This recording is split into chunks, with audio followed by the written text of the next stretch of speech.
मैं जब विश्वविद्यालय से पहली दफा घर आया तो स्वभाव था, मेरे पिता मेरी मां चाहते थे कि मेरा विवाह हो जाए। कौन माता पिता ना चाहे, लेकिन मेरे पिता मेरी एक आदत से परिचित थे कि अगर मैंने एक दफे नहीं कह दिया तो फिर इस दुनिया में कोई उपाय नहीं जो मुझसे हां भरवाया जा सके। सो वो सीधे मुझसे पूछना नहीं चाहते थे। तो एक दफा मैंने उनको नहीं कह दिया तो बात खत्म हो गई। और हां मैं कहूंगा इसकी संभावना उन्हें कम लगती थी।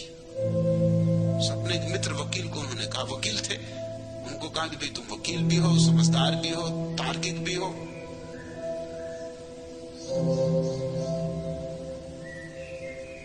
तुम इसे अगर समझा दो तो अच्छा हो। वकील को चुनौती मिली, उसने कहा मैं समझा दूंगा। ये छोकरा समझता क्या आपने? मेरी जिंदगी अदालत में भी थी। अरे बड़े बड़े मुकदमे जीते, जिनमें हार निश्चित थी वो मुकदमे जीते, हत्यारों को छुड़ा लाया। तो इसको तो सिर्फ इस बात के लिए राजी करना है शादी के लिए, कोई फिक्र की बात नहीं। ये कितना ही तर्क करे, कोई फिक्र की बात नहीं। बस आए, बड़ी बातें करने लगे। मैंने कहा कि आप सब ठीक कह रहे हैं, पहले एक बात तय हो जाए, निर्णायक कौन होगा? तो हम निर्णायक भी तय कर लें। आप तो जानते ही वकील हैं, एक मजिस्ट्रेट भी होना चाहिए। ये तो हम विवाद करते रहे, हल कौन करेगा? तो मैंने कहा ये बात तो ठीक है। तो मैंने कहा आप जिसको कहें उसको मैं राजी हूं। और दूसरी बात ये तय कर ले कि अगर आप जीत गए तो निश्चित मैं शादी करूंगा, लेकिन अगर मैं जीत गया तो आपको तलाक देना पड़ेगा। उन्होंने मुझे गौर से देखा कि ये जरा झंझट की बात है। कहने लगे मैं बाल बच्चे वाला आदमी हूं। मैंने कहा ये तुम जानो, मैं बाल बच्चे वाला आदमी नहीं। अगर तुम बाल बच्चे वाले आदमी हो तो सोच समझ लो, विचार कर लो बाल बच्चों से, पत्नी से। 2-3 दिन वो आए ही नहीं तो मैं उनके घर पहुंचे। कहां है वकील साहब? उनकी पत्नी ने कहा वो घर पे नहीं है। लेकिन जिस ढंग से कहा मैं समझ गया वो घर पे। मैंने कहा कि ये नहीं चलेगा, मैं यहीं बैठा रहूंगा। कभी तो आएंगे, जब भी आएंगे ये निर्णय होना ही है, क्योंकि मेरी जिंदगी का सवाल है। उनकी पत्नी ने कहा कि तुम्हारी जिंदगी का सवाल क्या, हमारी जिंदगी का सवाल।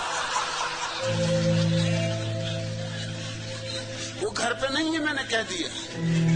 वो बाहर गए, वो 2-3 दिन नहीं लौटेंगे। मैंने कहा मैं 2-3 दिन यहां रुकूंगा।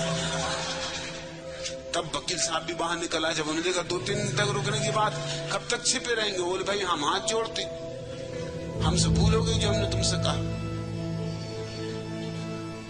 मैंने कहा आप क्या सोचते थे कि विवाद एक तरफा हो सकता है? आप तो बड़े बड़े मुकदमे जीते, मैं तो जिंदगी में कोई मुकदमा जीते ही, ये पहला मुकदमा था मेरा। और आप बिना लड़े हारे जा रहे हो।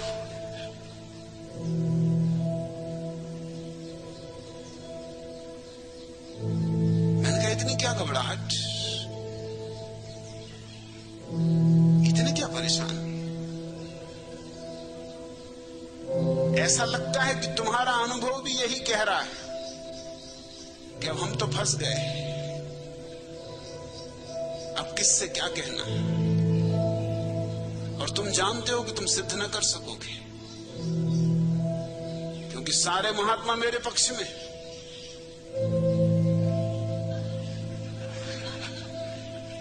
सदियों सदियों से सारे महात्मा मेरे पक्ष में। उन सबको मैं गवाही में खड़ा करूंगा। और मैं ऐसे पीछे छोड़ने वाला नहीं हूं। या तो तुम लिखित दो कि मैं हाथ जोड़ता हूं, मैं क्षमा मांगता हूं कि कभी ऐसी भूल नहीं करूंगा, अब किसी को विवाह के संबंध में नहीं समझाऊंगा। और या फिर मैं यहाँ रोज आके बैठूंगा और मैं गांव भर में खबर कर रहा हूं कि ये आदमी भाग रहा है, इसी ने चुनौती दी और ये आदमी भाग रहा है। वो कहने लगे मुझे बगल में ले जाके कि भैया मुझे भी मालूम है कि है तो गट्ठा ही।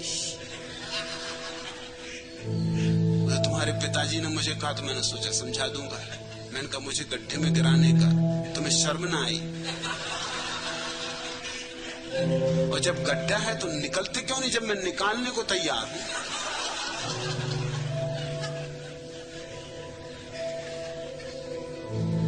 मगर गड्ढा और कहते हैं, तुमने मान लिया है, तुम्हारा अनुभव नहीं कहता। तुम्हारा अनुभव कहे तो तुम भाग खड़े हो। बुद्ध से किसी ने पूछा कि हम कैसे छूट जाएं गलतियों से? बुद्ध ने कहा गलतियों से छूट जाएं ये सवाल उठता नहीं। जिस दिन गलती दिखाई पड़ जाती तुम छूट जाते। जिसके घर में आग लगी वो ये नहीं पूछता कि मैं बाहर कैसे निकल आऊं, वो तो कूद जाता। अगर वो बाथरूम में नंगा भी नहा रहा हो तो भी फिक्र नहीं करता कि टॉवल भी लपेट लूं। वो नंग धड़ंगे कौन जाता दिगंबरी। और लोग भी क्षमा कर देंगे कि भाई घर में आग लगी, इस हालत में कोई शिष्टाचार नियम इत्यादि का पालन नहीं किया जा सकता। कोई भी नहीं कहेगा कि तुम्हें शर्म नहीं आती कि बाथरूम की खिड़की में से कूद रहे। अरे बाहर के दरवाजे से निकलना चाहिए भले आदमी की तरह। कोई तुम चोर चपाटी हो।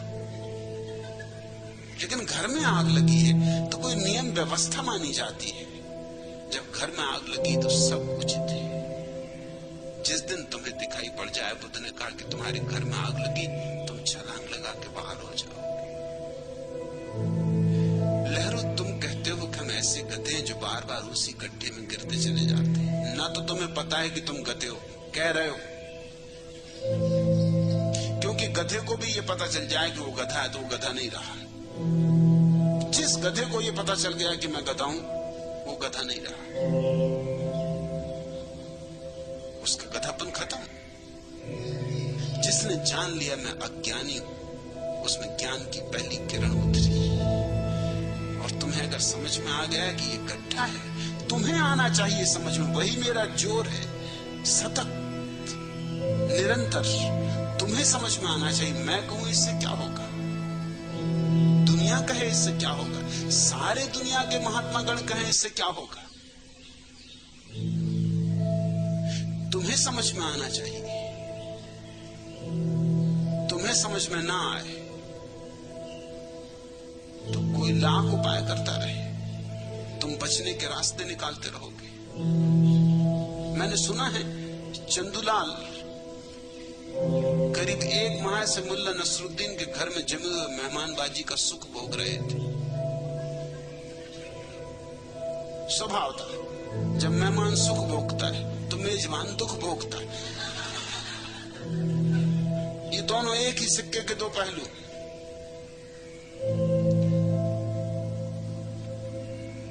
शुरू से ही मुल्ला नसरुद्दीन ने हटाने की कोशिश की, मगर कोई उपाय काम ही ना आए। जैसे ही पहले दिन ही आते देखा था कि तांगे से उतर रहे हैं चंदूलाल, वो इतने जोर से अपनी पत्नी से लड़ने लगा। पत्नी को उसने कहा कि हो जाने दे, जितना तेरे दिल में गुबार भरा हो जिंदगी का इसी वक्त निकाल दे। ये चंदूलाल अगर डर जाए कि ऐसे घर में क्या रहना, चाहे ऐसी मारा पीट चल रही कि कोई हत्या होगी कि पुलिस आएगी कि क्या होगा, एकदम खून खराबे की हालत कर दे खड़ी। पत्नी ने भी कर दी खड़ी और मुल्ला भी एकदम उठा के डंडे और खाट पे बजाने लगा। और पत्नी चिल्लाए, अरे मार डाला, अरे मार डाला, मारी गई, अरे हत्यारे। 10-15 मिनट जब ये नाटक चला, बाहर सन्नाटा रहा, किसी ने द्वार पे भी दस्तक न दी। सांझ का वक्त मुल्ला नसरुद्दीन ने झांक के देखा, तांगा भी जा चुका है, चंदूलाल भी नदारत थे। बड़ा प्रसन्न हुआ, दोनों बाहर आए। सांझ का वक्त है, दोनों खाट बाहर पड़ी है, दोनों खाट पे बैठ गए। नसरुद्दीन ने कहा कि देख, पत्नी भी क्या पिटाएगी, खाट तो टूट गई मगर क्या पिटाएगी। और पत्नी ने कहा फिर मैंने भी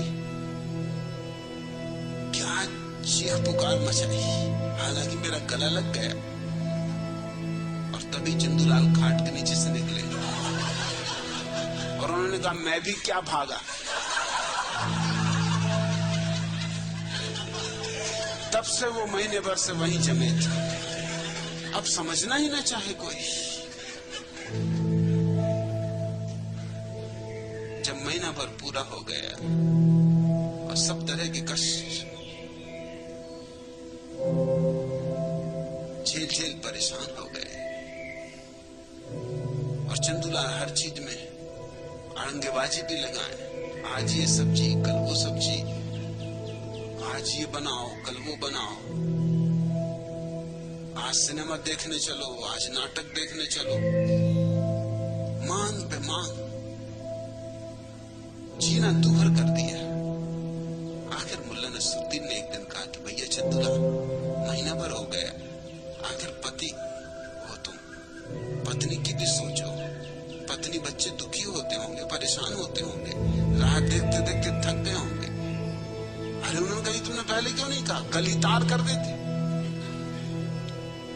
नसरुद्दीन सोच रहे थे कि वो जाएंगे, उन्होंने तार करके पत्नी बच्चों को ही बुला लिया और मुसीबत तो मुसीबत हो गई। अब तो वो ऐसे जमे जैसे घर उनका हो और नसरुद्दीन वगैरह मेहमान।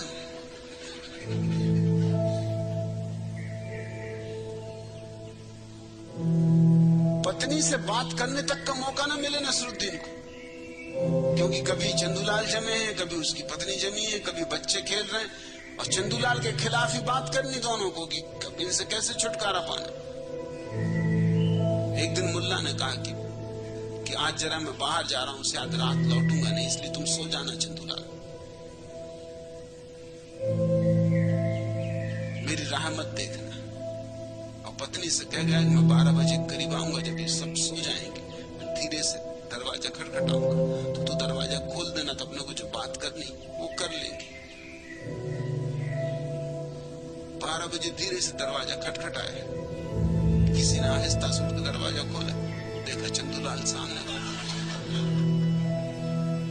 कहा कि आओ आओ, अभी अभी एक कविता लिखी, बस तुम्हारी राह ही देख रहा था, क्या मौके पे आ गए, सुनो। उन्होंने अपना काव्य पाठ शुरू कर दिया।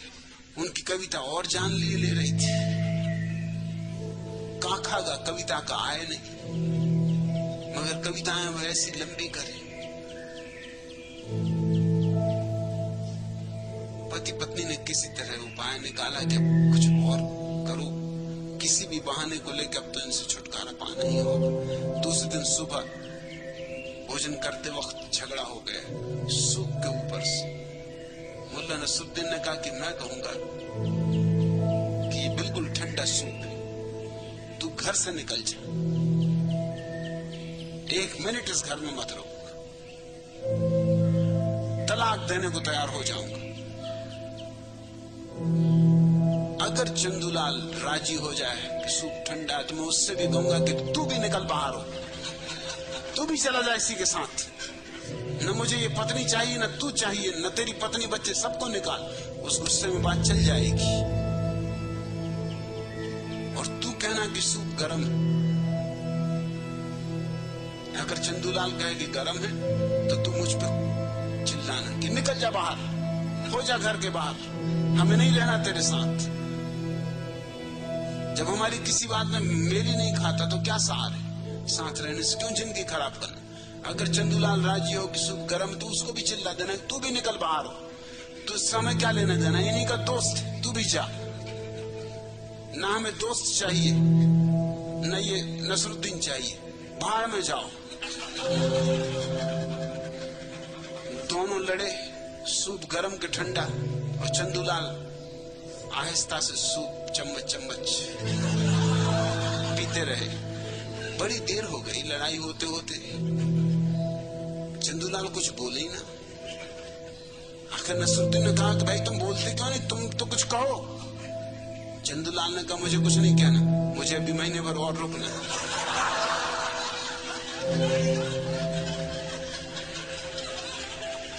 जैसा भी है सब प्रभु की कृपा, जैसा भी है अच्छा है। अरे सब चीज में संतोष रखना चाहिए। संतोषी सदा सुखी। अब क्या ठंडा गरम, अब जिद्दी किए हो न समझने की तो बात अलग, अन्यथा जिंदगी सब समझा देती। जिंदगी से बड़ा पाठ क्या है लहरों। और तुम मुझसे पूछ रहे हो कि आप सीधा मार्गदर्शन दें। जो भी मैं कह रहा हूं सीधी सादी बात कह रहा हूं। तुम कह रहे हम सोए हुए, वह तो मुझे पता है, इसलिए तुम्हें झकझोर रहा हूं, तुम्हें हिला डुला रहा हूं, तुम पर चोटें भी करता हूं, बेरहमी से चोटें करता हूं, तुम्हारी धारणाओं को तोड़ता हूं, तुम्हें नाराज भी कर देता हूं, तुम्हें क्रुद्ध भी कर देता हूं, क्योंकि तुम्हारी धारणाएं तोड़ना तुम पसंद नहीं करते। लेकिन यही एक उपाय दिखता है कि शायद तुम जाग जाओ। जैसे कोई सुबह सुबह अपने कंबल में छिपा दुबका पड़ा है, सुबह की मीठी मीठी ठंड, और वो मजा ले रहा है सुबह की नींद का। सुबह जो मजा आता है नींद में वो कभी भी नहीं आता। और तुम उसका कंबल छीनो और तुम उसका हाथ खींच के बाहर निकालो तो नाराज तो हो गई, झगड़ा झांसा खड़ा करेगा। चाहे उसने ही तुमसे कहा हो कि सुबह मुझे उठा देना, तो भी वो कहेगा कि नहीं भाई मुझे नहीं उठना, क्षमा करो, भूलोगी जो मैंने तुमसे कहा, अभी थोड़ी देर आराम कर लेने दो। तुम सो रहे हो वो मुझे पता है, सो रहे हो इसीलिए सारे उपाय कर रहा हूं कि किसी तरह तुम जग जाओ। तुम्हें झकझोर रहा हूं, तुम जग जाओ तो तुम्हारे जीवन में चीजें दिखाई पड़ने लगे। अभी तो तुम सपने देख रहे हो, तुम्हारा धार्मिक होना भी अभी सपना है। अभी तो तुम जो भी करोगे वो सपना होगा। तुम जाके साधु हो जाओ, सपना होगा। तुम त्यागी व्रती हो जाओ, सपना होगा। तुम ये छोड़ दो, वो छोड़ दो, घर द्वार छोड़ दो, गुफा में बैठ जाओ। क्या करोगे गुफा में बैठ के? और सपने देखोगे और गहरी नींद में खो जाओगे। बाजार के शोरगुल में न जगे तो तुम गुफा में जगोगे। बाजार का उपद्रव न जगा पाया तो तुम सोचते हो कि जाके गुफा की शांति में तुम जग जाओगे और सुखद नींद आ जाएगी, कंबल और खींच के ओढ़ के सो जाओ। मैं जानता हूं कि तुम सो रहे हो, लेकिन तुम जाग सकते हो। ये तुम्हारे सोने में छिपा हुआ राज। जो सोया है वह जाग सकता है, जो भटक गया वो मार्ग पे आ सकता है, जो गिर पड़ा है वो उठ सकता है, जो गिरने में समर्थ है वो उठने में समर्थ है, और जो सोने में समर्थ है वो जागने में समर्थ है। तुम्हारी नींद तुम्हारे जागने की क्षमता की घोषणा है। इसलिए मैं तुम्हारी नींद की निंदा नहीं करता, तुम्हारी नींद को तोड़ना तो चाहता हूं, लेकिन तुमसे ये भी कहना चाहता हूं कि तुम्हारी नींद तुम्हारी जागने की क्षमता की सूचक है। घबराओ मत, जिंदगी ही जगाएगी। ये जिंदगी के कंटकाकीर्ण रास्ते ही तुम्हें जगाएंगे। इसलिए मैं तुम्हें जिंदगी से नहीं हटा लेना चाहता हूं। मैं चाहता हूं मेरे सन्यासी जीवन जिए, क्योंकि मुझे नहीं लगता कि जीवन के अतिरिक्त और कोई तपश्चर्या है। और सब नाटक है, जीवन तपश्चर्या है। पत्नी के साथ रहना, पति के साथ रहना, बच्चों के साथ रहना, माँ बाप के साथ रहना, सास ससुर के साथ रहना, तुम और बड़ी तपश्चर्या खोज सकते हो। तुम सोच रहे हो कि जो एक दफा भोजन करते हो तपश्चर्या कर रहे हैं। तुम सोचते हो जो नंगे खड़े हैं वो तपश्चर्या कर रहे हैं। वो छोटे से अभ्यास की बात है, उनका कोई बड़ा मूल्य नहीं है। जो स्त्री अपनी सास को सह रही उससे पूछो तपश्चर्या क्या है।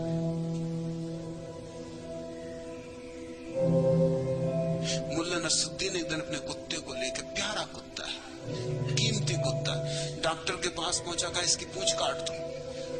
डॉक्टर ने कहा तुम होश में हो? इतना प्यारा कुत्ता पूंछ काट दोगे बेकार हो जाएगा, 2 कौड़ी का हो जाएगा, और अभी अभी तुमने 2000 रुपए में खरीदा है। मुल्ला ने कहा तुम फिक्र छोड़ो जी, पूंछ काटो, जो तुम्हारी फीस है तुम लो, तुम्हें इस सब में पढ़ने की जरूरत नहीं, ये राज में तुम्हें उलझने की जरूरत नहीं, ये राज रहने दो, मगर इसकी पूंछ जल्दी काटो। डॉक्टर ने कहा कि काट देता हूं भैया, तुम कहते हो तो मैं पूंछ काट देता हूं, लेकिन मुझे बता तो नहीं, ये जिज्ञासा मुझे रात भर जगाए रखेगी कि बात क्या थी। इतना सुंदर कुत्ता पूंछ काट के खराब क्यों कर रहे हो? उसने कहा बात ये कि मेरी सास आने वाली, और मैं घर में कोई ऐसा चिन्ह नहीं छोड़ना चाहता जिससे उसे स्वागत का पता चले, और ये दुष्ट पूंछ हिलाएगा। इसको मैं समझा रहा हूं आज 3 दिन से कि बेटा पूंछ नहीं हिलानी। मैं कहता हूं पूंछ नहीं हिलानी, वो मुझे पूंछ हिलाता। ये मूर्ख है, ये सुनता ही नहीं, ये जब तक इसकी कटेगी नहीं मानेगा नहीं। और इसने अगर पूंछ हिलाई तो बस समझ लो कि सांस टिक गई। इतना अभिनंदन काफी।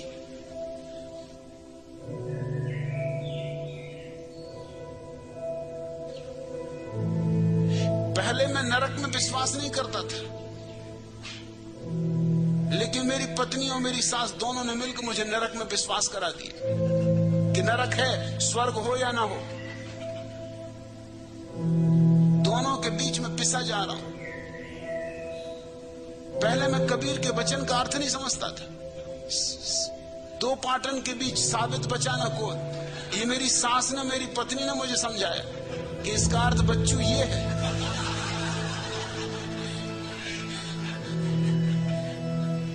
जब मैं ही साबित नहीं बचा, मेरा कुत्ता कैसे बचेगा? तू भैया काट, इसकी पूंछ काट। मुझ अभागे का कुत्ता है, ये कब तक पूंछ बचा सकता है अपनी? मेरी कट गई, इसकी भी कटेगी। तपस्या। तुम जरा देखते हो घर में 10-15 बच्चे, और तपस्या क्या चाहते?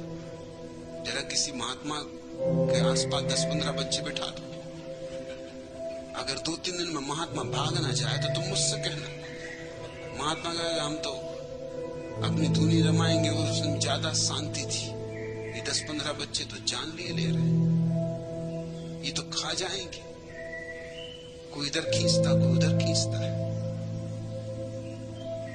मुल्ला नसरुद्दीन ट्रेन में जा रहा था, अपने बच्चे को, अपने सब 1 दर्जन बच्चों को साथ लिए, बार बार चपत पे चपत लगा रहा था। एक औरत सामने बैठी थी, आकर उसके बर्दाश्त के बाहर हो गया। उसने कहा सुनो जी, हालांकि मुझे क्या लेना देना, मगर मेरे देखने के बर्दाश्त के बाहर, वो बच्चा तुम्हारा कुछ भी नहीं बिगाड़ रहा है, और तुम उसे क्यों मार रहे हो? और तुम मारे चले जा रहे हैं। अगर तुमने एक हाथ उसे और मारा तो मैं वो मजा चखाऊंगा कि जिंदगी भर याद रहेगा।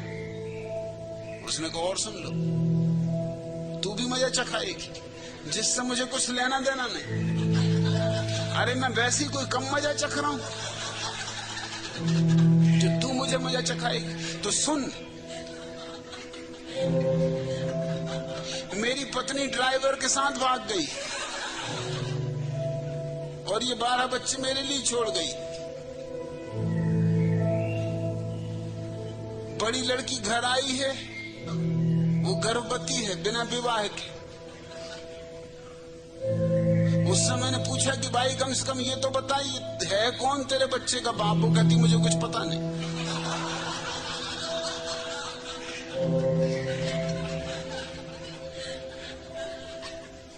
तो मैंने उससे कहा कि तुझे पढ़ाया लिखाया, कम से कम इतना तो पूछ लेती भैया तुम्हारा नाम क्या है?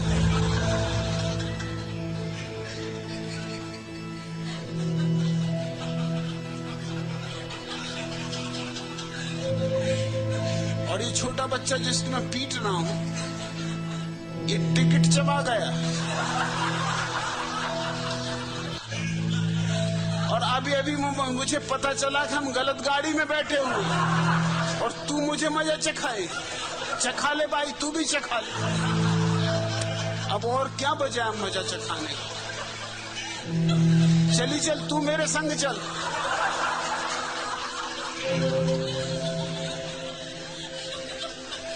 जो भी कर्म फल हूं भोग लूं।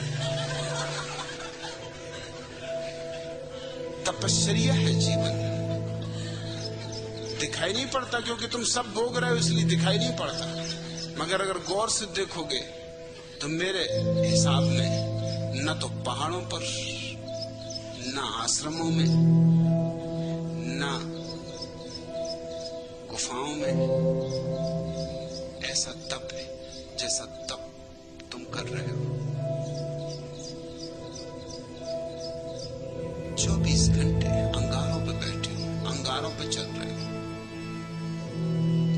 अगर यहां न जग सके लहरू तो कहां जगोगे? अगर इतनी चोटों में भी ना जगे तो फिर कहीं न जग सकोगे। ये संसार परमात्मा की ईजाद है आदमी को जगाने के लिए। यहां सोए हुए आदमी भेजे जाते हैं ताकि जग जाए।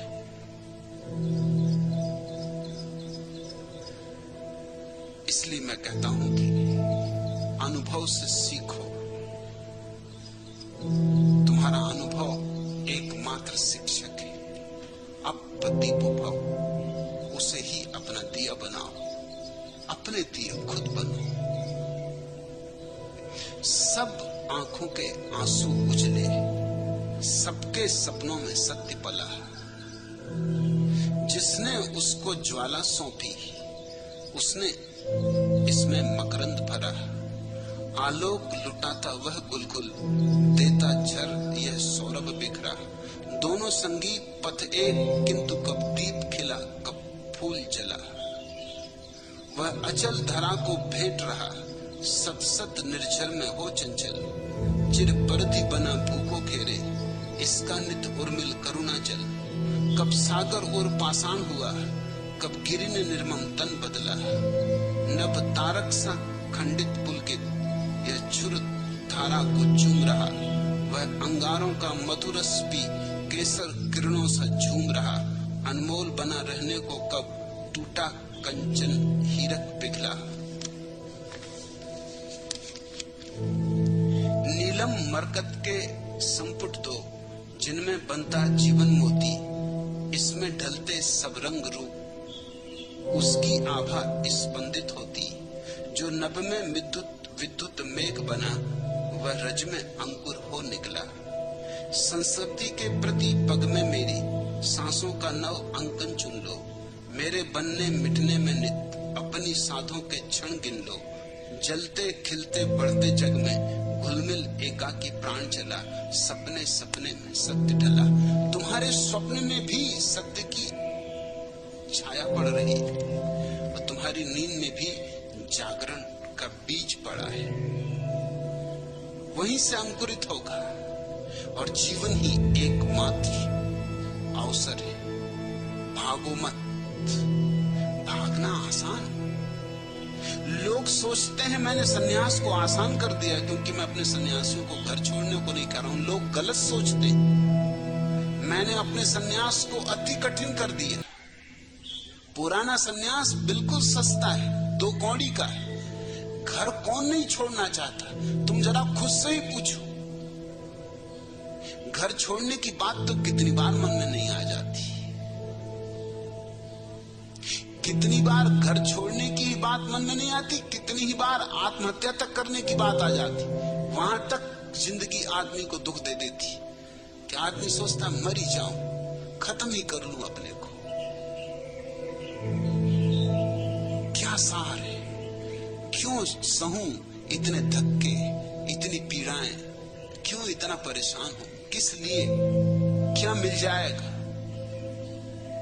संसार से भागने की तो बहुत बात वृत्ति उठती, और कम से कम इस देश में जहां की परंपरा भगोड़ों की है, बड़ी आसानी से यहां तो हमने भगोड़ेपन को इतना सम्मान दिया है कि जिसका हिसाब नहीं। इसलिए हमारे देश में आत्महत्याएं कम होती, उसका कुल कारण हमारी पुरानी सन्यास की परंपरा है। सारी दुनिया में आत्महत्याएं ज्यादा होती क्योंकि वहां दूसरा कोई उपाय ही नहीं। अगर बचना है तो मरो। हमने एक और तरकीब निकाल ली। हम पुराने अनुभवी लोग। हमने संन्यास निकाल लिया, हमने कहा कि मरने की क्या जरूरत, अरे भाग जाओ। और सन्यासियों को हम भगोड़ा नहीं कहते, पलायनवादी नहीं कहते, त्यागी, व्रती।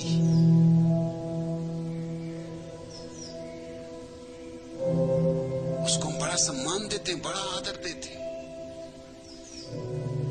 अगर कोई युद्ध के मैदान से पीठ दिखा दे तो उसको हम कहते हैं कायर। मगर अगर हमें कायर न कहना हो और बात को सम्मान देना हो तो हम कहते हैं रणछोड़दास जी। कृष्ण ने पीठ दिखा दी तो रणछोड़दास जी, और तुम पीठ दिखा दो तो कायर। तुम भाग खड़े हो जंगल की तरफ तो कायर। लेकिन हमने इस देश में कायरता को बड़ा सुंदर बाना पहना दिया।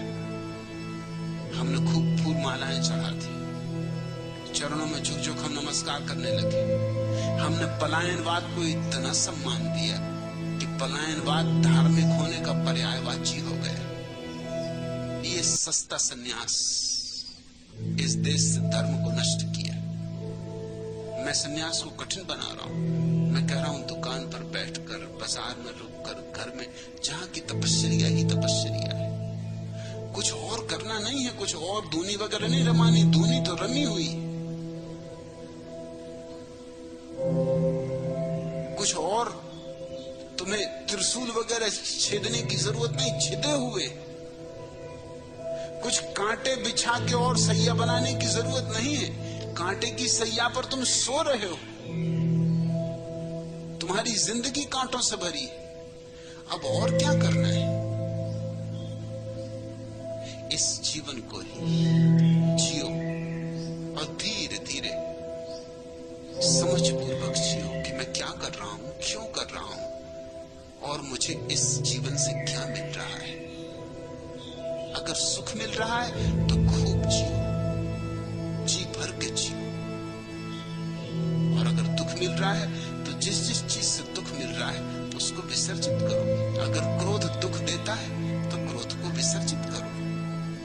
अगर ध्यान आनंद देता है तो जितनी ऊर्जा क्रोध में लगाते हो उतनी ऊर्जा ध्यान में लगाओ। ऐसे रूपांतरण होगा। गड्ढे में ही गिरना है तो क्रोध के गड्ढे में क्यों गिरना, ध्यान के गड्ढे में गिरो।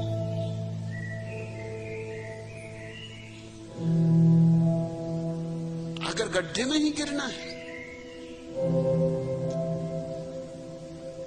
तो पद, प्रतिष्ठा, महत्वाकांक्षा, अहंकार, इनके गड्ढों में क्यों गिरते हो?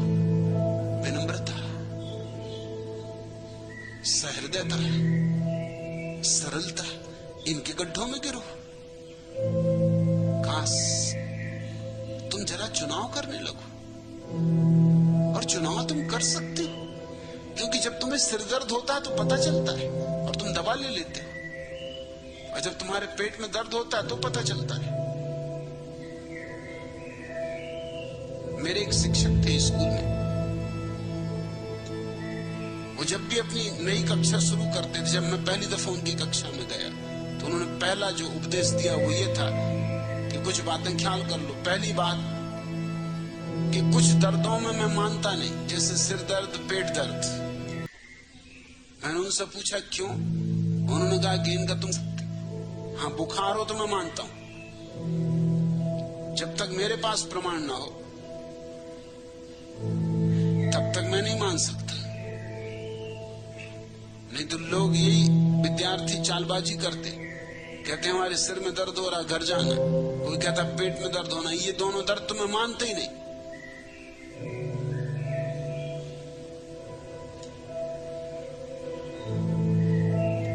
मैंने कहा फिर ठीक है। दूसरे दिन सुबह वो घूमने जाते थे रोज। दो मकरंद के वृक्ष थे हमारे स्कूल के पास ही। मैं उस पर चढ़ के बैठ गया ऊपर और एक पत्थर उनके सिर पे गिरा दिया। खड़ाक से सिर में लगा। चौंक के ऊपर देखा, खोपड़ी खोल दोगे? क्या करते हो? इतना दर्द हो रहा है। मैंने कहा सिर दर्द में मैं भी नहीं मानता, आप जाइए घूमने। और अगर आप इस तरह की बातें करेंगे तो अपने शब्द आप वापस ले लेना, क्योंकि आज स्कूल में मुझे भी सिर दर्द होने वाला है। अभी से कह देता हूं, पहले से कह देता हूं, होने ही वाला है।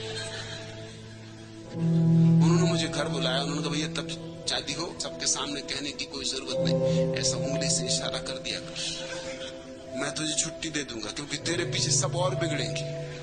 और ये बात जो पत्थर की हुई सो हुई, अब किसी और को मत बताना, क्योंकि मेरी जिंदगी हो गई। इसी तरह मैंने लोगों को रोका नहीं तो बस सिर दर्द, पेट दर्द। मैंने कहा आप कहो तो पेट दर्द भी आपको करके दिखलाऊं। उन्होंने कहा कि नहीं, सिर दर्द काफी, पेट दर्द कैसे करके दिखलाओगे? मैंने कहा वो मैं रास्ता खोज लूंगा। अकेली थे, शादी उन्होंने की नहीं थी, उनका रसोईया था। मैंने कहा कि मैं रसोइयों को मिला लूंगा। अरे ₹1-2 की बात है, भोजन में कुछ ऐसा मिलवा दूंगा कि ऐसा दर्द होगा कि छठी का दूध याद आ जाएगा, और प्रमाण तो कुछ है नहीं। तो आपको मेरे सिर दर्द और मेरे पेट दर्द में तो मानना ही पड़ेगा। उनका मैं बिल्कुल मान ही लिया। तुम सिर्फ उंगली से इशारा कर देना, 1 उंगली यानी सिर दर्द, 2 उंगली यानी पेट दर्द। तुम्हें सिर दर्द पता चल जाता है, पेट दर्द पता चल जाता है, और तुम्हें आत्मा में होते हुए दर्द पता नहीं चलते। इतने सोए हो, इतने तो सोया हुआ कोई भी नहीं। जब तुम क्रोध करते हो तो पता चलता है, पीड़ा भी पता चलती है। जब ईर्ष्या से जलते हो तब जलन भी मालूम होती है। अंगारे की तरह छाती में नहीं लहरो, इतना सोया हुआ कोई भी नहीं। हाँ, तुम देखना ही ना चाहो तो बात और सन्यास का अर्थ ही यही कि देखो जो भी तुम्हारे जीवन में घट रहा है उसे देखो, परखो, उसके कारण खोजो। उसके कारण की खोज में ही, निदान में ही समाधान है। जैसे ही तुम्हें दिखाई पड़ जाएगा कि इस कारण से मेरे जीवन में पीड़ा है, वह कारण हाथ से गिर जाएगा। जो तुमने समझ ली बात, उससे तुम मुक्त हो जाओ। नहीं तुम आज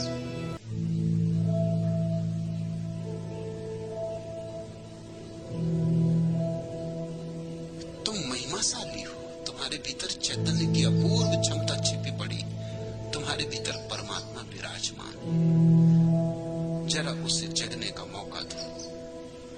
वो तड़फ रहा है जगने को, और जब तक जग न जाएगा तब तक तुम न पाओगे संतोष, न पाओगे आनंद।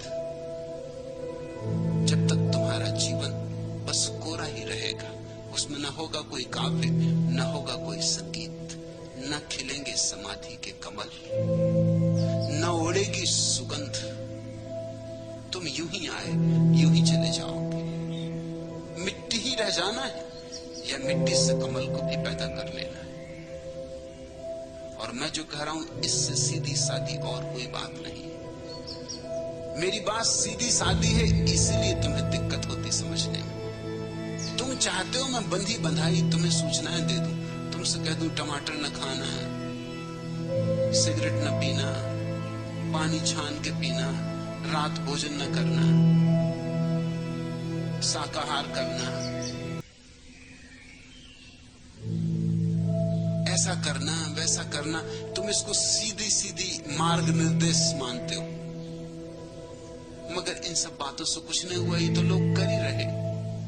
जो आदमी रात्रि भोजन नहीं करता है, वो दिन में इतना डट के भोजन कर जाता है कि जिसका हिसाब नहीं।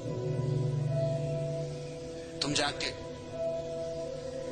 जांच पड़ताल करो, तुम्हें जैनियों की जितनी तोंद बढ़ी हुई दिखाई पड़ेगी उतनी किसी की नहीं। रात भोजन करना नहीं, पानी तक नहीं पीना। सुबह शाम से इतना डट के पीते हैं, इतना करते हैं भोजन कि रात भर भी तो गुजारनी, आखिर उनको भी तो गुजारनी।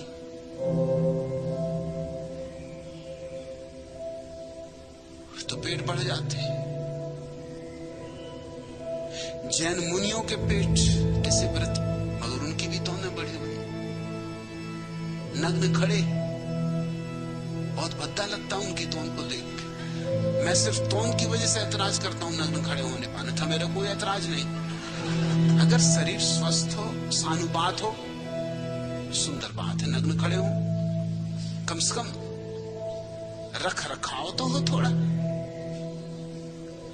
कम से कम दरस परस में एकदम घबराओ तो ना लोगों को, कम से कम लोगों के चित्त को थोड़ी शांति तो मिले देख के। तुम्हें देख के एकदम से विरक्ति तो पैदा ना हो, हताशा तो ना आए।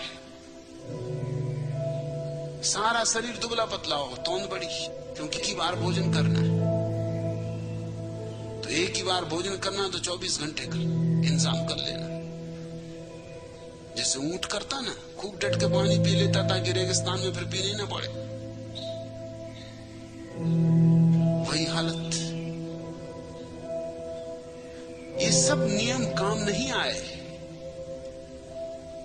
इन नियमों से लोगों ने तरकीबें निकाल ली, एक से एक तरकीबें निकाल लेते हैं लोग, और एक चीज छोड़ते हैं तो दूसरी पकड़ लेते हैं। इसलिए मैं तुम्हें नियम नहीं देता, मैं तुम्हें सिर्फ बोध देता हूं, स्मरण देता हूं, और फिर तुम्हारा बोध ही तुम्हारे लिए नियम का निर्धारक होना चाहिए। श्रम नहीं करना चाहते, तुम चाहते हो पचा पचाया भोजन मिल जाए, लेकिन तुम बच्चे ही रह जाओगे। पचा पचाया भोजन कब तक करोगे, कब प्रौढ़ बनोगे? अब परिपक्व होने का क्षण है। आदमियत अब बचकानी नहीं है।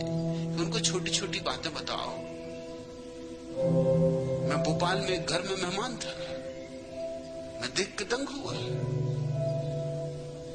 बड़े रईस का घर और बैठक खाने में तख्ती लगी, यहां थूकना मना है।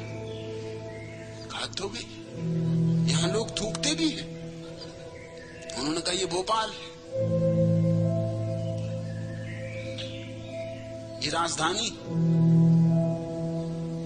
यहां लोग एकदम पान चबाते और थूक देते, जहां बैठे वहीं थूक देते। तो यहां तख्ती लगानी पड़ती कि यहां थूकना मना है। अब जहां तख्ती लगाना पड़ती हो कि थूकना मना हो बैठक खाने में, मैंने कहा ये तुम तख्ती लगा लो, यहां पेशाब करना मना है।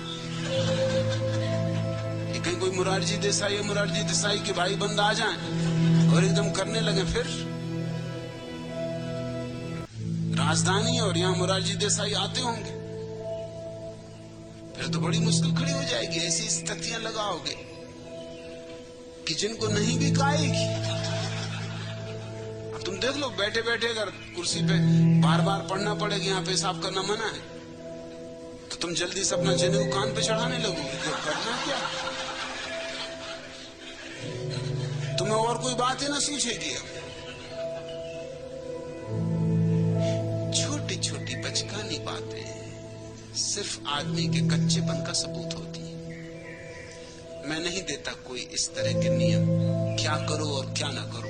मैं तो इतना ही कहता हूं, जो भी तुम कर रहे हो जाग कर करो। जो भी तुम कर रहे हो, अगर तुम चोरी भी कर रहे हो तो जाग के करो। मैं ये भी नहीं कहता कि चोरी मत करो, जाग कर करो। अगर जाग के चोरी कर सके, हालांकि मैं जानता हूं जाग कर कोई भी चोरी नहीं कर सकता।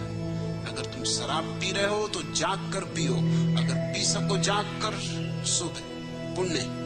लेकिन मैं जानता हूं कि कोई जाग कर शराब नहीं पी सकता।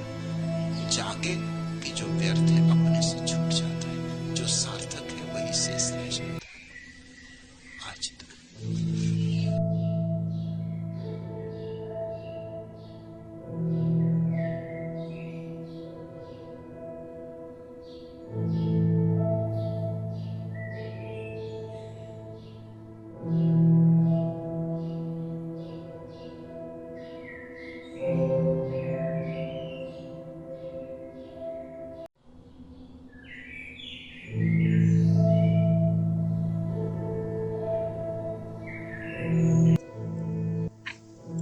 तो नमस्कार, स्वागत है आपका इस एक और नई वीडियो के इस एक और नए डीपर डाइव सेक्शन में। तो जैसा कि आपने इस पूरी वीडियो में सुना होगा, ये वीडियो मेरी दो पार्ट में मैं अपनी तरफ से डिवाइड करता हूँ। पहला पार्ट जहाँ ओशो ने कहानियाँ हमें सुनाई, सबसे पहली और इंटरेस्टिंग कहानी जो ओशो की शादी से रिलेटेड थी, वो काफ़ी फनी तौर पर ओशो ने हमको सुनाई। लेकिन उसमें एक बहुत बड़ी सीख है जो हम हमारे आज के समाज से में भी हम वो देखते हैं। तो वो इतनी पुरानी होकर भी वो आज भी हमारे लिए मान्य है। ये अपने आप में सोचने वाली बात है कि इतनी पुरानी कही गई कहानियां भी आज भी हमारे लिए इतनी ज्यादा कारगर साबित होती हैं। तो इससे ये तो पता चलता है कि ओशो सच्ची में बहुत दूर का उस वक्त देख पाते थे। बहरहाल, हमने दूसरे पार्ट में इस वीडियो में बहुत ही इंटरेस्टिंग, और जैसा कि वीडियो का टाइटल है, सिंपलेस्ट फिलोसॉफी एवर, ये हमने देखा, या ये कहें ये हमने सुना। मतलब मेरे को सुन के लगा कि इससे ज्यादा सिंपल फिलोसॉफी क्या हो सकती है कि जो हम अपना सकते हैं, और इसे तो अपनाने में किसी को कोई दिक्कत भी नहीं है, क्योंकि कुछ इसमें ऐसा है ही नहीं जो हमें करना है। अगर हम वैसे इसी को, जो अष्टावक्र गीता सीरीज चल रही है, अगर हम उसी को सुने, तो जब हम कनेक्शन बिठाने की कोशिश करते हैं इन दोनों में, तो अष्टावक्र का भी मेन मैसेज यही था कि हमें कुछ करना नहीं है, बस एहसास करना है। और वही एहसास की बात इसमें भी करी गई है। लेकिन मेरे हिसाब से जो अंतर इसमें है और जो हम अष्टावक्र वाली सीरीज में देखते हैं, कि इसमें इस तरीके से बात करी गई है कि अगर कोई भी आए, कोई भी मतलब कोई भी, वो उसको ज्यादा दिमाग नहीं लगाना पड़ेगा कि ये क्या है और क्या नहीं। उसके लिए ये बस एक चुटकी का खेल है कि हम तुरंत इसको समझ सकते हैं। और मैं समझता हूँ इससे ज्यादा प्रैक्टिकल फिलोसॉफिकल वीडियो आपको नहीं मिल सकती, क्योंकि इसमें कुछ है ही नहीं। हमारी निजी जिंदगी की हर एक समस्या जो हमारे सामने है, उस वक्त हम क्या महसूस करते हैं, क्या हमें महसूस होता है, और उसके बाद हमारे फैसले हम किस तरीके से लेते हैं, उसी के इर्द गिर्द ये है। तो मेरी उम्मीद है कि आप सबको ये सुनकर वो प्रैक्टिकल जवाब मिले होंगे जिनकी आप तलाश में। और सबसे इम्पोर्टेंट क्वेश्चन के जो बहुत सारे लोग कमेंट्स करते हैं, टेलीग्राम या इंस्टाग्राम पर पूछते हैं कि भैया कोई स्पेसिफिक टॉपिक, जैसे कल ही एक का कमेंट मैंने टेलीग्राम पर देखा कि भैया एक ऐसी वीडियो डाल दो ओशो की जिसमें उन्होंने बताया गरीब से अमीर कैसे बनते हैं। तो ये कोई एक स्पेसिफिक वीडियो में कुछ एक पर्टिकुलर है ही नहीं है। ये बात हमको समझनी होगी कि इसको, अगर हम इस तरीके से सवालों के जवाब ढूंढेंगे, तो हम हमारे सवालों में ही फंस जाएंगे। जबकि हमें जो रूट कॉज है, जो अवेयरनेस है, उस पर काम करने की जरूरत है। तो चलिए हम शुरू करते हैं अपनी इस डीपर डाइव सेक्शन को। ये डीपर डाइव सेक्शन 4 पार्ट्स में डिवाइडेड रहेगा। पहले मेरा पीओवी, दूसरा अदर फिलोसोफर्स टीचिंग, तीसरा मॉडर्न स्टडीज और साइकोलॉजी में इसके इर्द गिर्द क्या हमारे पास रिसर्चेज हैं, और चौथा हम लास्ट में फाइनल मैसेज से इसको एंड करेंगे। मेरी कोशिश रहेगी जो मेरा पीओवी सेक्शन, उसमें बहुत सारे लोगों ने बोला था कि इसको थोड़ा प्रैक्टिकल तरीके से अगर आप ले जा सके, तो मेरे को लगा इस वीडियो से इस तरीके का पीओवी सेक्शन शुरू करने से और अच्छा मौका क्या ही मिलेगा, जब इसमें सारी बात कॉमन सेंस और प्रैक्टिकलिटी के अराउंड है। तो मेरे पीओवी सेक्शन में इसमें आपको ये चेंज देखने को मिलेगा। तो आप कमेंट सेक्शन में ज़रूर बताएं कि आपको कैसा लगा, आप और क्या बदलाव देखना चाहते हैं, और आने वाली वीडियो आप किस टॉपिक पर चाहते हैं। होपफुली अगला वीडियो हम अष्टावक्र सीरीज को ही कंटिन्यू करेंगे। उसमें मैंने ब्रेक इसलिए लगा, ब्रेक क्या मतलब, बीच में ये मेरे को बहुत ही इम्पोर्टेंट टॉपिक लगा आज के टाइम को देखते हुए, उसी हिसाब से फिर हमने डाला। तो बहरहाल वैसे अष्टावक्र गीता के 4 डिस्कोर्स कंप्लीट हो चुके हैं। तो अब जब उसका अगला पार्ट आएगा तो डिस्कोर्स नंबर 5 से आएगा। और जो लोग बिना म्यूजिक के कंटेंट चाहते हैं, वो प्लीज टेलीग्राम ज्वाइन करें। टेलीग्राम पर हमने वापस कंटेंट डालना शुरू कर दिया है। आपकी जानकारी के लिए बता दें, मैंने उस पर जितने पार्ट्स अष्टवक्र गीता के यहाँ अपलोड करें वो सेम पार्ट्स वहाँ टेलीग्राम पर बिना बैकग्राउंड म्यूजिक के उपलब्ध है। टेलीग्राम की लिंक और हमारे इंस्टाग्राम की लिंक आपको डिस्क्रिप्शन में मिल जाएगी, आप वहाँ से जाके ज्वाइन कर सकते हैं। आपको सारी अपडेट्स और सारी चीज़ें एक अच्छे तरीके से ही मिलेंगी। तो चलिए शुरू करते हैं हम इस डीप डाइव सेक्शन को। तो चलिए अब हम बात करते हैं मेरी पीओवी की। जैसे मैंने बताया, ये पीओवी सेक्शन बाकियों से थोड़ा अलग होगा। इसमें हम प्रैक्टिकल अप्रोच पे ज़्यादा ध्यान देंगे और किस तरीके से हमारी प्रैक्टिकल लाइफ में ये सारी चीज़ें इम्प्लीमेंट हो सकती हैं या इम्प्लीमेंट हो रही हैं उसके बारे में ज़्यादा चर्चा करेंगे। तो टॉपिक वाइज हम चलते हैं। सबसे पहले जो शो ने अपनी कहानी सुनाई वो शादी को लेकर कहानी। अगर आप हमारे इंस्टाग्राम पर जुड़े हुए तो आपने देखा होगा कि अभी रिसेंट में मैंने एक रील डाली थी। वो ओशो के विचार अरेंज मैरिज से लव मैरिज पढ़ते, मेनली अरेंज मैरिज पढ़ते कि कैसे कि अरेंज मैरिज की चर्चा या अरेंज मैरिज हमारे समाज में एक इस तरह फैली हुई बीमारी है जिसका आज तक ना कोई निवारण निकला है, और बल्कि हमने ही वो फैलाई है और अब हम ही उसके सॉल्यूशन को नहीं चाह रहे, क्योंकि पता नहीं क्यों हमने एक शादी को ऐसे ही सोशल ही कहा जाएगा, ऐसा सोशल स्टेटस दे दिया है कि जिसमें घुसना तो बहुत आसान है। इनफैक्ट शादी करना इतना ज़्यादा आसान है, लेकिन वहीं अगर हम सेपरेशन की बात करते तो आप सब लोग बड़े ही ज़्यादा अच्छे तरीके से जानते हैं कि वो कितना ही ज़्यादा मुश्किल है। इसके बारे में हमको थोड़ा सोचना होगा।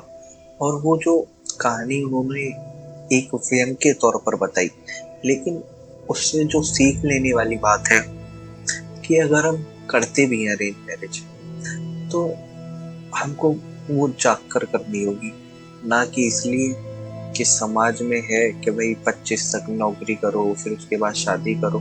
अगर हम इसी तरीके से अपना पूरा जीवन बिताने के लिए तैयार है तो फिर वो बात वही हो जाएगी कि क्या हम सच्ची में कुछ कर भी रहे हैं या बस एक डिफाइन पाथ पर चलकर अपने आप को दिखाना चाह रहे हैं अपने घर वालों की नज़र में, सो कॉल्ड दुनिया की नज़र में, कि हम कितने अच्छे हैं या हम आदर्शवादी हैं या जो भी आप उसमें शब्द यूज करो।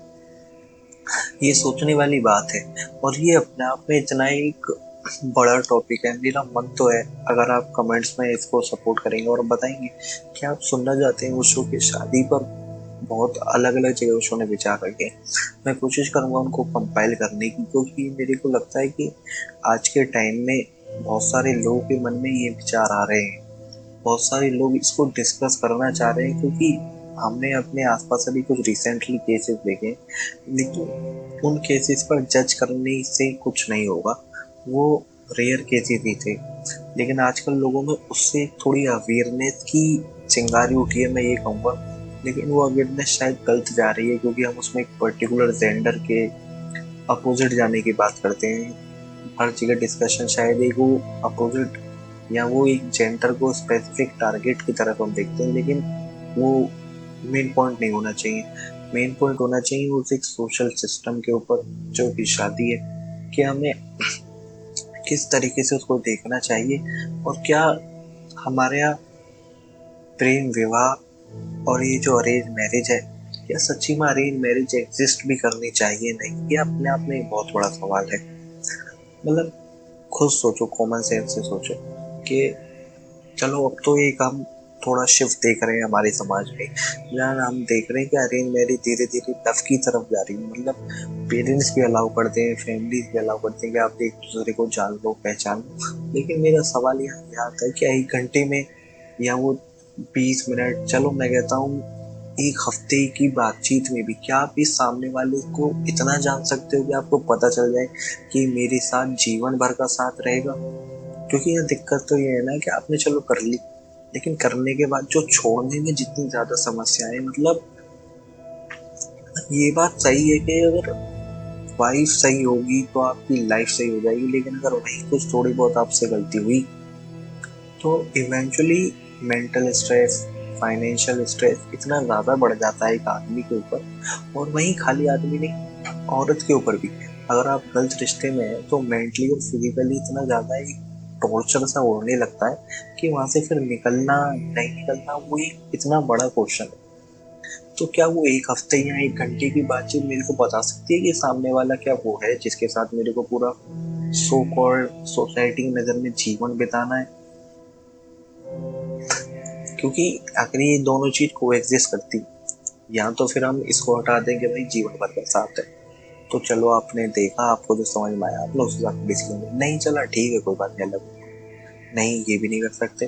या फिर अगर वो हम नहीं कर सकते हमारी सोसाइटी के साथ, तो फिर क्या ये नहीं होना चाहिए कि लड़की या लड़का आपकी पसंद का हो, पसंद नहीं तो आप एक कुछ नहीं तो कुछ इतना समय बिताए हो कि आपको इसकी, आप किसी को भी 100% नहीं जान सकते, लेकिन इतना तो हमारे दिमाग में होना चाहिए कि हाँ ये ऐसा है या ऐसा नहीं।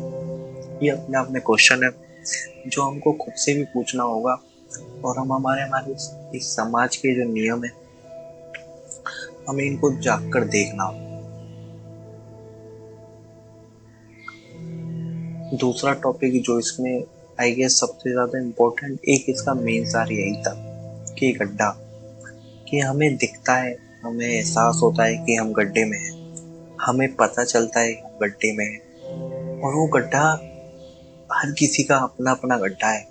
कोई एक ऐसी जॉब में फंस गया है जहाँ उसे समझ आ रहा है कि यहाँ से मेरा निकल पाना मुश्किल है, ना ग्रोथ मिल रही, ना सैलरी ढंग से मिल रही, ना फाइनेंशियल कंडीशंस अच्छी होती जा रही, और एक टॉक्सिक एनवायरनमेंट में फंस गया है। लेकिन सब उसको पता होते हुए भी, और उसको ये पता होते हुए भी कि अगर मैं इससे बाहर निकलूंगा तो 99% मेरे को इससे बहुत कुछ अच्छा मिल सकता है, लेकिन हम उससे बाहर नहीं निकलते, बस इसलिए क्योंकि हमारे मन में बाहर निकलने का the fear of unknown, the fear of change, वो हमारे अंदर इतना ज्यादा इस समाज के तौर पर हमारे अंदर इतना ज्यादा बढ़ दिया गया है कि हम उस गड्ढे में रहते हुए, कंप्लेन करते हुए अपने जीवन को बिताना अच्छा समझते हैं, जबकि ये भी ना कोशिश करते कि एक बार बाहर जाकर देखे तो सही।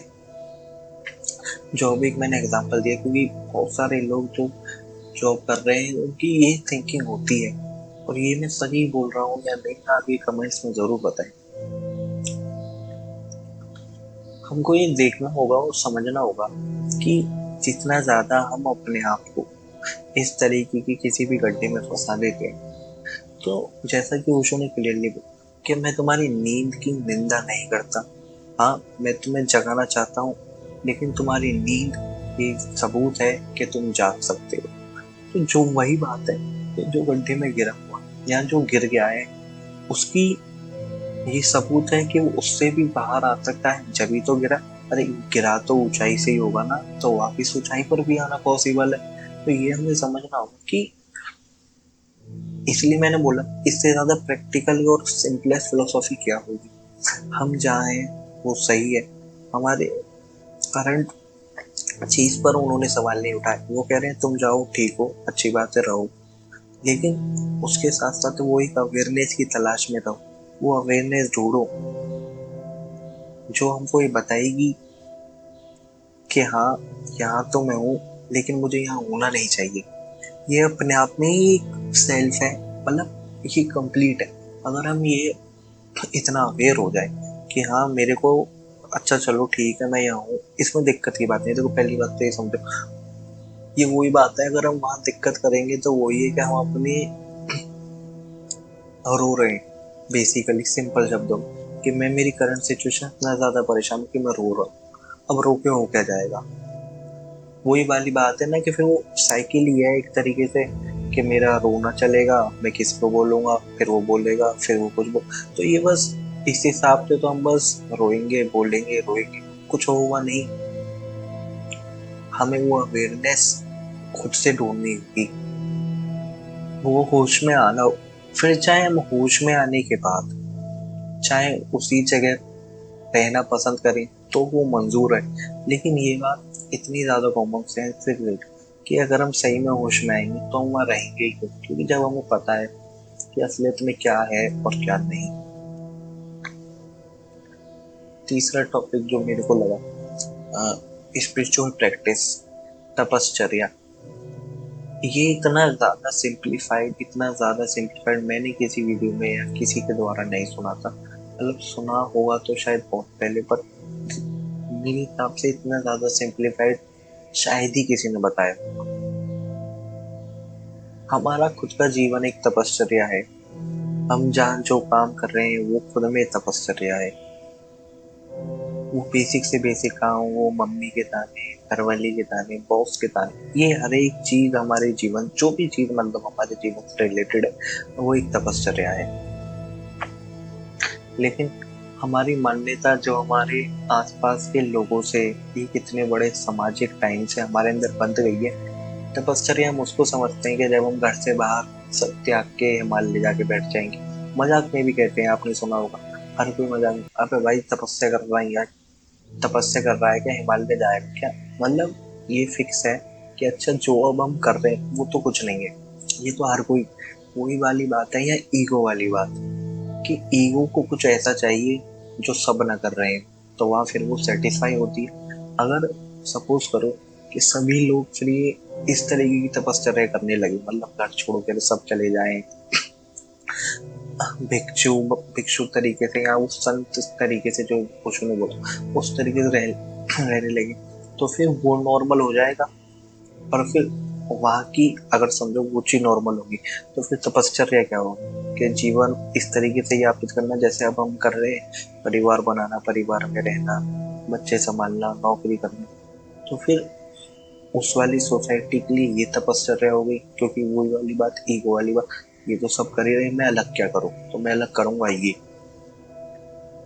तो ये हमारी खुद की वो है कि हमको खुद को ये एहसास करना हो कि जो अभी हम कर रहे हैं वो सफिशिएंट है।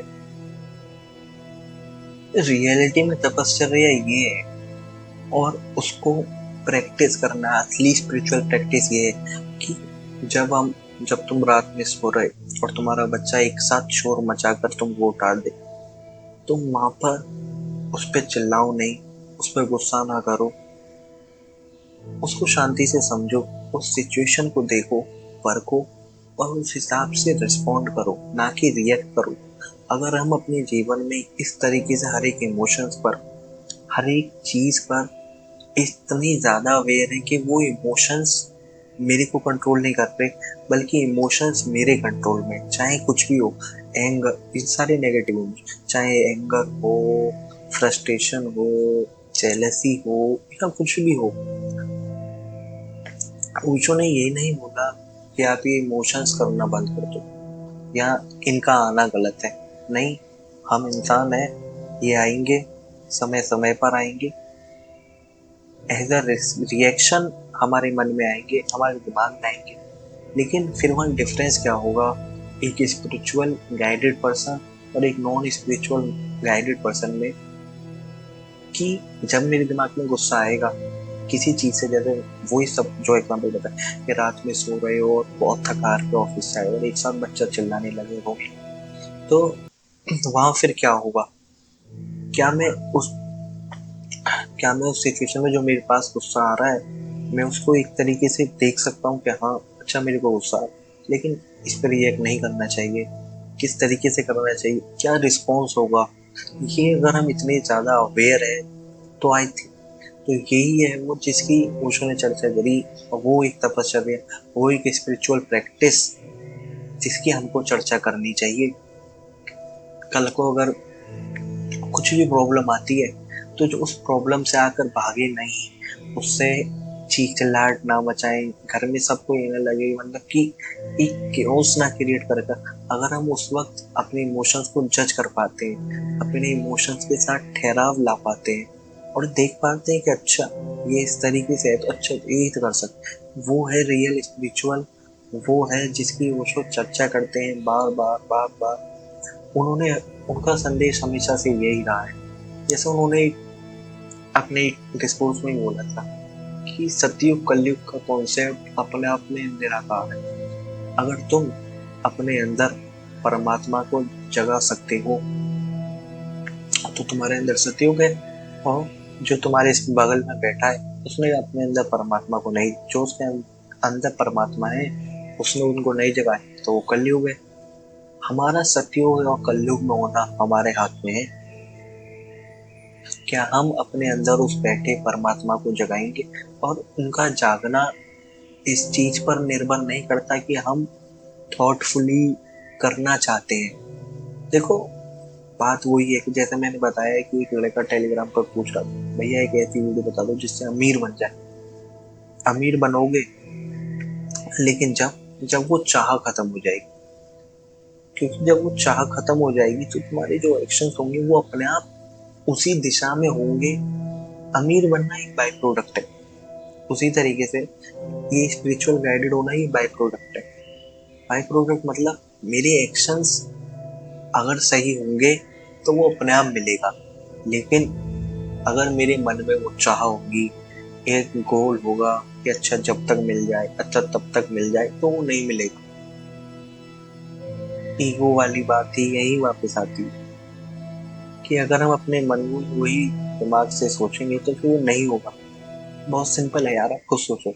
हम लोग खुद अपनी रियल लाइफ में देखते हैं कि हर कोई बोलता है भाई जब जब जिसकी चीज को चाहो जब नहीं मिलती, और जब छोड़ दो तुरंत मिल जाती है। वही है ना, कि जब चाह रहे हैं तो हमारे रियलिटी में एक्शन वो नहीं है जो असलियत में होने चाहिए। एक और जो शायद चौथा जो टॉपिक जिसमें था, नियम, rules versus power of awareness. एक हमारा कॉमन मॉडर्न रूल है कि मैं गुस्सा नहीं होगा, लेकिन जब फ्रस्ट्रेशन होगी तो हम उसको जस्टिफाई करते हैं कि अरे इस वक्त तो चलो चल सकती थी, अब मैं कर ही क्या सकता था। ये बस एक हमारी ट्रिक है बाईपास करने की, उस रूल को जो हमने बनाया था कि मैं गुस्सा नहीं होगा। लेकिन ये रूल ही बनाना अपने आप में गलत है। अगर हम रूल बनाएंगे तो कुछ नहीं होगा। ओशो ने हमसे कहा है और उनका यही संदेश है कि रूल बनाने से कुछ नहीं होगा। असली जो चीज है वो है अपने आप को फुल अवेयरनेस में लाना to the feeling of anger. तो जब गुस्सा आए उसे देखो, एक्ट मत करो, उसको दबाओ भी मत। सेम जैसे बहुत लोग बोलते हैं भैया रोना आता है तो रोई नहीं या वो नहीं। रोने से रिलेटेड वैसे पिछली वीडियो थी इमोशनल, बहुत ज्यादा इंपॉर्टेंट वीडियो, बहुत ज्यादा इंपॉर्टेंट। मेरा प्लीज उसको जाके, वो बहुत कम लोगों ने देखी पता नहीं क्यों, लेकिन सच्ची बहुत ज्यादा इंपॉर्टेंट वीडियो। और एक बस स्पेसिफिक टॉपिक है रोने के ऊपर। बहरहाल इसी वीडियो पे आते तो हमें उसको सप्रेस नहीं करना है, चाहे कोई भी इमोशन हो, उसको सिंपली देखना है। और फिर वो जो हमारी अवेयरनेस है, जो हम अपने अंदर जगाएंगे, जो हमारा बोध है, वो उसको अपने आप धीरे धीरे उसकी पावर उससे छीन लेगा। एंगर कभी भी डिसअपियर एक रूल की वजह से नहीं होगा, वो डिसॉल्व होगा हमारे देखते देखते। या कोई भी वो इमोशन, चाहे जेलसी हो, चाहे क्राइम हो, या कुछ भी हो, कुछ नियम नहीं होना चाहिए कि अच्छा अब होगा अब नहीं होगा। अगर हम इस हिसाब से नियम ही बनाएंगे तो फिर बात घूम फिर के वही आ जाएगी कि ये नहीं तो वो बात नहीं। और फिर जब नियम नहीं हो, अच्छा बात, मेरा नियम है कि भाई गुस्सा नहीं करूंगा, मैंने सोच लिया, मैंने ठान लिया, लेकिन मैंने को बस ठाना है, मतलब एक ऊपरी डिसीजन है कि मैं गुस्सा नहीं करूंगा। और इसमें पता है सबसे ज्यादा गुस्सा कब आएगा? जब नहीं, जब आप गुस्सा करो तुरंत उसके बाद जब आप गुस्सा कर दो, अरे यार मैं तो सोचा था मैं गुस्सा नहीं करूंगा, मतलब कितनी फनी बात है, खुद सोचो। तो इस तरीके से अगर हम ये नियम और रूल्स ही बनाएंगे तो कुछ नहीं होना। होगा वही जब हम हमारे बहुत अवेयरनेस को जगाएंगे। इसलिए वो जो कहते हैं मैं किसी चीज की मना नहीं करता, जो करना है करो, लेकिन जाग कर करो। और अगर हम जागे होंगे तो इवेंचुअली वो सारी चीजें जो गलत है, जो नहीं करनी चाहिए, वो अपने आप खत्म हो जाएगी। केवल हमारे पास वही चीज बचेगी जो सार्थक है, जो हमारे शरीर और जो हमारे अंदर बैठे परमात्मा के लिए जरूरी है, और यहाँ जो उन्हीं के कार्य है। एक और हमने देखा कि हमें हमारा खुद का गुरु बनना है। किसी के कहे के अनुसार किसी ने कुछ कह दिया, वो अगर हम एक्सेप्ट करके अपना जीवन उन्हीं की बातों पर फॉलो करने लगेंगे तो फिर बात वही है कि फिर मैं अवेयरनेस भी नहीं, मेरा फिर नियम दूसरे के ऊपर है। मतलब एक्स वाई जेड ने कुछ कहा तो मैं वो मान रहा हूँ, तो मेरा नियम है, उन्होंने जो कहा वो मैंने माना, लेकिन क्या मैं उससे अवेयर हूँ? नहीं।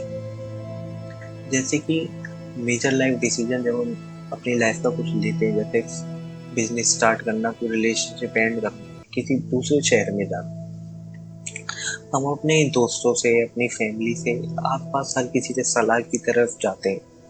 उस शो का मैसेज है अपन डिपो बाबा, यानी be a light on to yourself. Meaning कि हमारा इनर विजडम इतना ज्यादा ग्रेट होना चाहिए, वो हमारा खुद का इतना ज्यादा गाइड होना चाहिए कि इंस्टेड हम 100 लोगों से पूछें, हम अब शांति में बैठे अपने आप से पूछें और हमें वो जवाब मिले।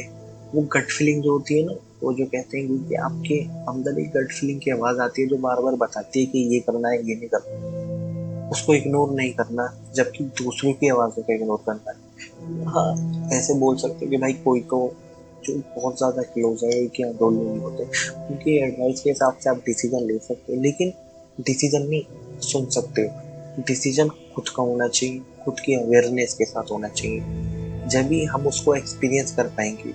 वरना दूसरे की बात को अगर हम मानकर तुरंत कुछ डिसीजन ले लेते हैं, तो आपने देखा होगा फिर हम, अगर वो गलत होता है ना, तो सबसे पहले हम ब्लेम भी उसी दूसरे को करते हैं, अरे उसने बोला था, मुझे तो पता था कुछ होगा ही नहीं इससे, मैं तो करता ही नहीं, उसके चक्कर में फंस गया मैं। लेकिन उसने तो आपको बस सलाह ही दी थी, डिसीजन तो आपने लिया, अभी आपकी गलती थी कि आपने खुद ने नहीं सोचा, उसकी बातों में आ गए। अब जो हुआ अच्छा होता है तो अपने पास। तो यही एक मेरे हिसाब से मेन मैसेज था। मैं जितना हो सके उतनी प्रैक्टिकल एग्जांपल जो मेरे को समझ में आए, शायद इसके इर्द गिर्द से मैंने देने की कोशिश करी। तो आप प्लीज, जिसने भी पीओवी सेक्शन जो भी सुना है, प्लीज कमेंट्स में जरूर बताएं कि आपने सुना है और आपको कैसा लगा। डीपर डाइव सेक्शन की क्वालिटी हमने इम्प्रूव करी है, इस पर बहुत ज़्यादा क्वालिटी इम्प्रूव करी है, हर एक चीज़ पे कोशिश करी है इम्प्रूवमेंट।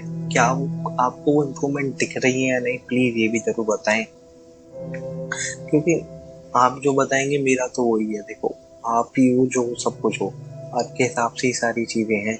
तो प्लीज़ कमेंट सेक्शन में ज़रूर ज़रूर ज़रूर बताएं, जिसने भी पीओवी सेक्शन सुना और इसमें क्या ये सही था, इस हिसाब से प्रैक्टिकल अप्रोच के हिसाब से या किसी और तरीके से भी हम इसको ले जा सकते हैं। तो प्लीज़ जो जो भी सुना है, प्लीज़ कमेंट सेक्शन में हमको इस बारे में ज़रूर ज़रूर बताएं।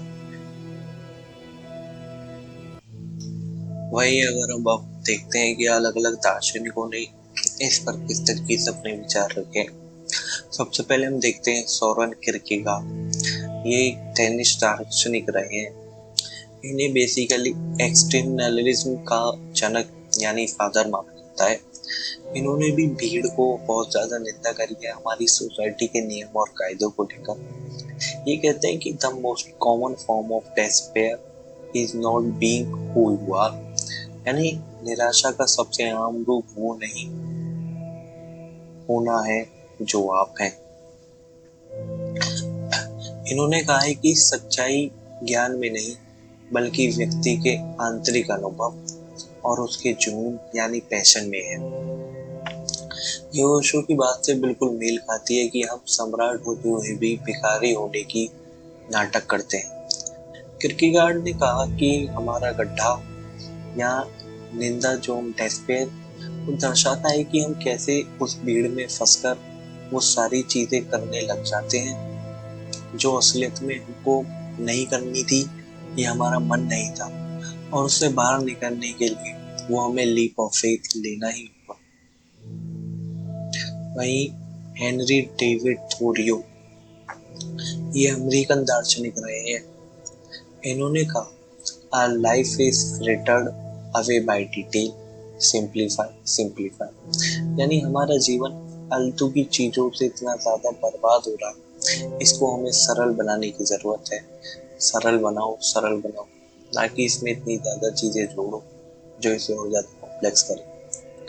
थोरियो कहते हैं कि सामाजिक नियमों और मटेरियलिज्म ने हमारी जिंदगी को इतना उलझा दिया है कि हम असली जीवन जीना ही भूल गए। वही बात कि हम समाज के हिसाब से जीने को ही अपना परफेक्ट वे समझते हैं। समाज कहता है कि गाड़ी लो तो हमारे लिए गाड़ी एक गोल हो जाता है। समाज कहता है 30 की उम्र तक सेटल हो जाओ, तो वो एक हमारे लिए गोल हो जाता है। समाज कहता है कि ये करो, तो हमारे लिए वो एक गोल हो जाता है। मतलब असलियत में हमें क्या चाहिए और क्या नहीं, ये हमें कोई और नहीं बताएगा। ये इनफैक्ट आपके मम्मी पापा, कोई भाई बहन, ये कोई नहीं बताएगा। ये हमें खुद ढूंढना होगा। जब तक ये खुद नहीं ढूंढेंगे, हम समाज की बातों में ही आते रहेंगे और उन्हीं सब नियम कायदों में फंसे रह जाएंगे जो असलियत में खोखले हैं, बस एक सो कॉल्ड सोसाइटी के लिए बनाए गए हैं, जिनका असलियत में क्या होना है क्या नहीं, ये किसी को नहीं पता। और आखिरी में हम देखते हैं जीन पॉल सार्ट्रे।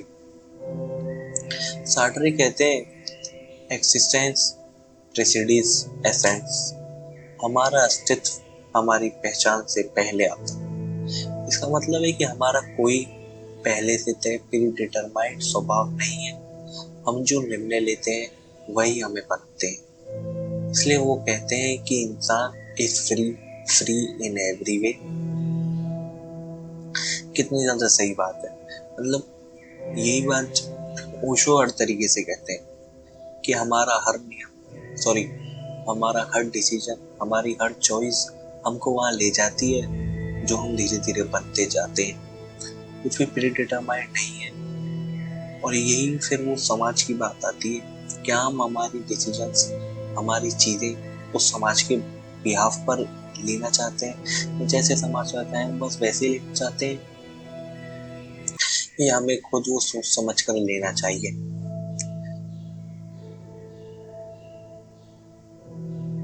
तो चलिए अब हम देखते हैं कि मॉडर्न साइंस और रिसर्चेस किस तरीके से इस टॉपिक को देखते हैं। सबसे पहले जो, और मेरे हिसाब से जो सबसे इम्पोर्टेंट टॉपिक है इसका, the psychology of resisting societal pressure to Mary.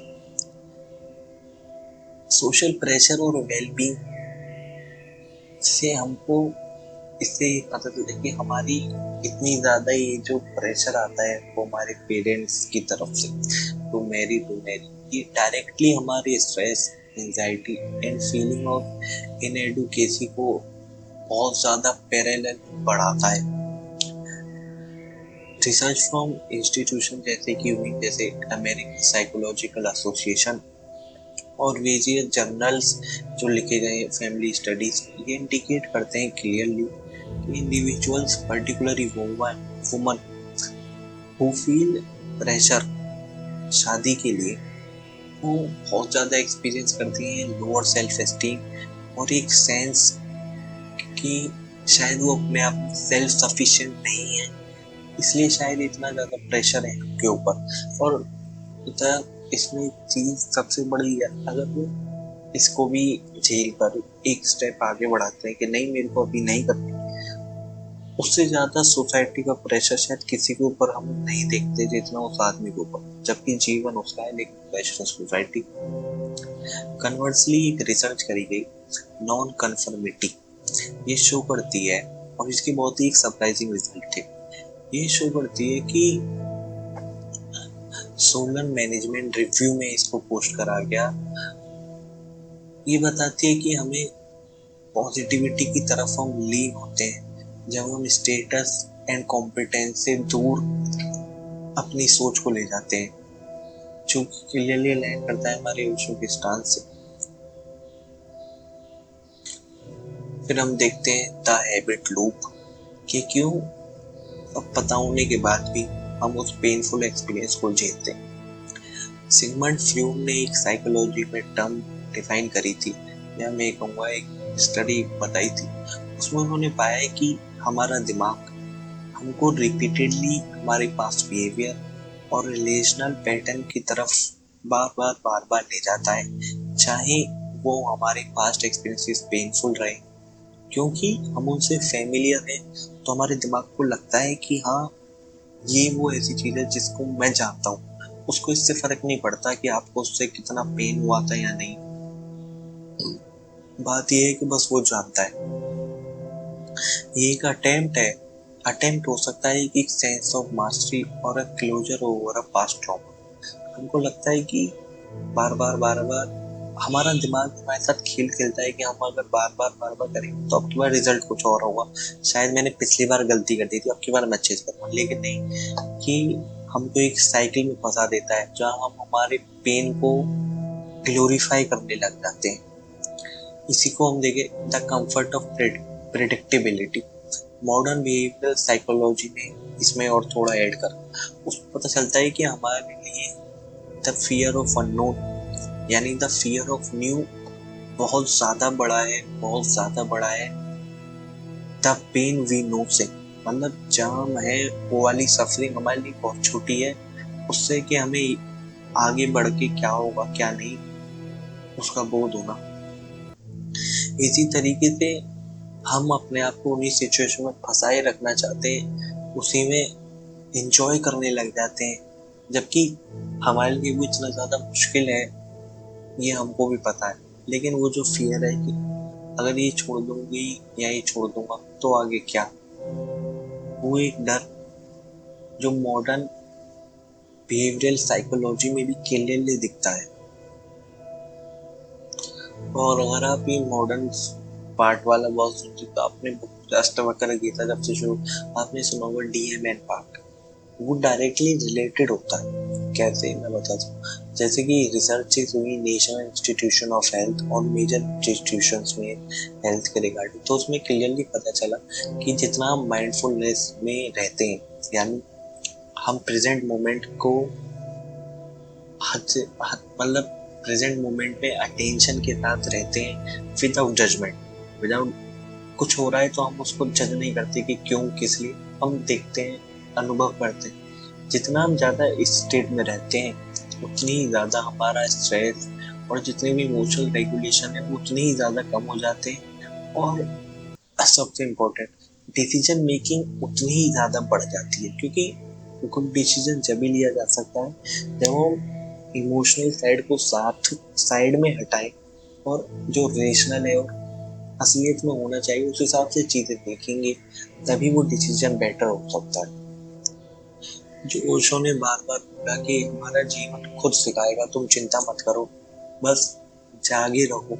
जैसे चंदूलाल की कहानी, बार बार उसको समझा रहे थे वो मुल्ला नसरुद्दीन के भाई चले जाओ चले जाओ, लेकिन अगर हम इस तरीके से अपन को पर्दा डाल लेंगे हर चीज के ऊपर कि चाहे कुछ भी हो जाए, हम ये पहले से सोच के बैठे कि नहीं करूंगा नहीं करूंगा, तो फिर जीवन कितना भी सिखा ले हम नहीं सीखेंगे।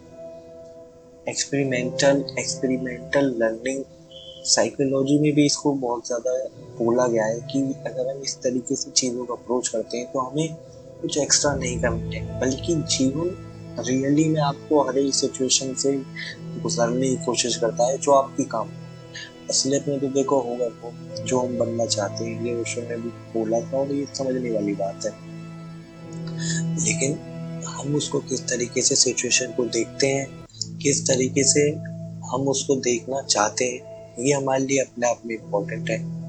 और यही है वो कि जैसे चंदूलाल को बार बार बोलने के बाद निकलने को नहीं तैयार हुआ, क्या हम उस तरीके से सोए रहना चाहते हैं या बिना किसी के कहे इतने जागरूक हैं कि हम वो डिसीजन खुद ले सकें। यही बस एक सवाल है। ओशो की ये कहानी, ये प्रवचन सिर्फ उनकी पर्सनल जिंदगी के बारे में नहीं है, ये हम सबकी कहानी है।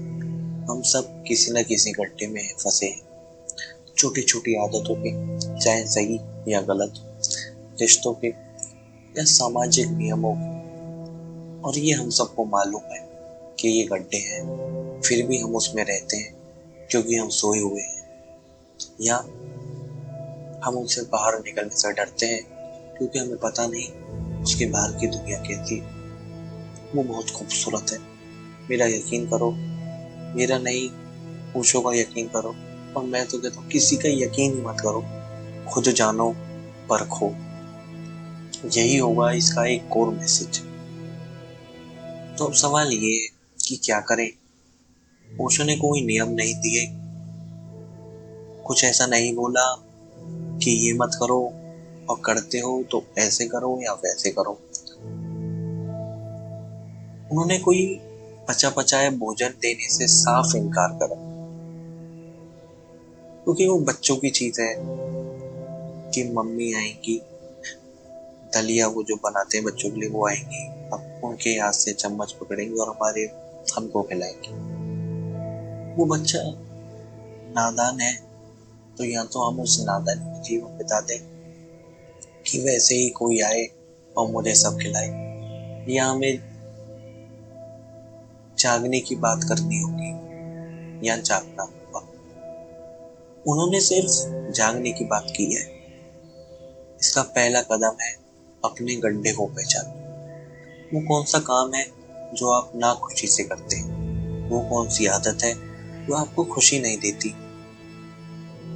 और जब हम उसको आइडेंटिफाई कर ले तो हमें उससे भागना नहीं है, हमें उससे डरना नहीं है, हमें उसके क्विक थ्रू सॉल्यूशंस या कुछ ऐसे नहीं ढूंढने,